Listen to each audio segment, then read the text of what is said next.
శివలింగానికి మొత్తం 5 ముఖాలుంటాయి. అందులో 4 ముఖాలు 4 దిక్కులను చూస్తుంటే 5వ ముఖం ఊర్ధ్వముఖమై అంటే పైకి ఆకాశం వైపు చూస్తూ ఉంటుంది. 5 ముఖాలకి 5 పేర్లున్నాయి. ఈ 5 ముఖాల నుండే సృష్టి, స్థితి, లయ, తిరోధానము, అనుగ్రహము ఇవ్వబడుతూ ఉన్నాయి. అన్ని ముఖాలు పూజనీయమైనవే. అందుకే శివాలయంలో ఏ దిక్కున కూర్చొనైనా పూజ చేయవచ్చు అని అంటారు.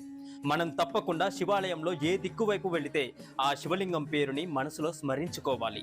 పశ్చిమాభిముఖమైన శివలింగాన్ని చూసినప్పుడు మనం తప్పకుండా ఓం సద్యోజాత ముఖాయ నమః అని స్మరించుకోవాలి.